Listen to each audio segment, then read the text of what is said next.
Hello, good day, ladies and gentlemen. Welcome back to this channel with Assalamu alaikum warahmatullahi wabarakatuh. So, in today's lesson, we look at another dimension of simultaneous linear equation, which is simultaneous linear equation in fraction, that is in form of a fraction. And I have a special case one for us to look at. But before I start with that, please, if it's your first time of coming across this channel or you are yet to subscribe to this channel, kindly subscribe now, turn on the bell notification to receive any update from this channel. So let's go with this. Now, the question says we solve the simultaneous equations. We are given this expression and same thing I brought out here. Good. Of course, this is equation 1 and this is equation 2. Now, whenever you have problems like this, you may be given this kind of problem in exam and you don't know how to go about it. The first thing you should note is this. You observe something that the unknown you are looking for, the falls are the word denominator. Okay, you have x and y denominator in equation 1, also in equation 2. Now, the first thing you should do here is to let any letter at all to be equals to those unknown. That is, if I take, for example, if I say let m, because the value you are representing to be that unknown must be quite different from, must be different entirely from that variables we are given from the question. So that's why I'm using m. I can use p, I can use anything. But as far as I'm not using x again, okay? So let m equals to 1 over x. Can you see that? And n to be equals to 1 over y. So that means that anywhere you see 1 over x, you put m. Anywhere you see 1 over y, you put what? N. So if I do that in equation 1, I will have m plus n is equals to 5. Of course, don't forget that's equation 1. Then equation 2, the same thing. This is 1 over y, and that represents what? N. So I have n minus m is equals to 1, equation 2.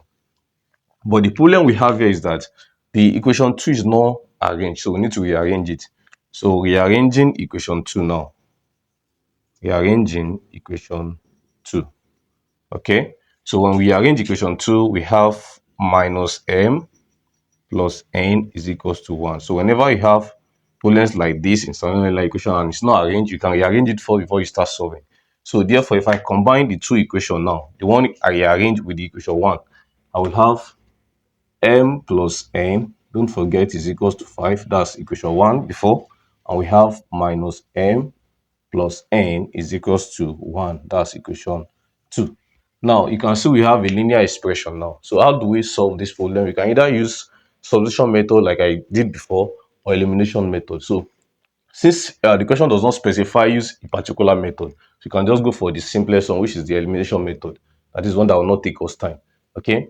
Now, I want to eliminate n first here. If you observe, n has a positive sign here. It also has a positive sign. And I told you that whenever you have the same sign of that unknown, okay, you are expected to subtract the two equations. So if you subtract these two equations, we have m, can you see that? Minus m, then plus n minus n is equals to 5 minus 1. So this is already what? 0. So we are left with m plus m is equals to 5 minus 1. And that will give us 2m is equals to what? 4. Right? So divide both sides by 2. Divide this by 2. So we have m to be equals to what? 2. So we have gotten the value of m to be equals to. The next thing now is to get the value of what? N. So replace m equals to 2 in equation, any of the equation. I can use equation 1. Equation 1 is m plus n is equals to 5. So anywhere I come across m now, I put what? 2. Okay, sorry, my voice is not coming out where I'm having a little cold. Okay, so now if m equals to 2, I have 2 here plus n is equals to 5. So n equals to 5 minus 2. So the value of n give us what? 3. So since you have gotten value of m and n, and that is not our original equation we are supposed to look for. We are looking for the value of x and y, not m and n. But we only represent m and n to be those values because we have a challenge with the question. Okay. So now after this, now the next thing for you to do is to now recall. Okay, let me wipe off this part. Okay. So the next thing is to recall.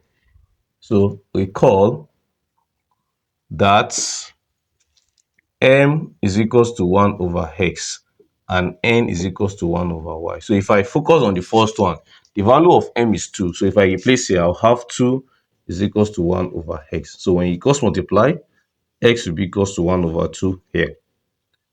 Same thing here. The value of n is what? 3. So if I replace, I have 3 equals to 1 over y. Cross multiply, you will have y equals to 1 over 3.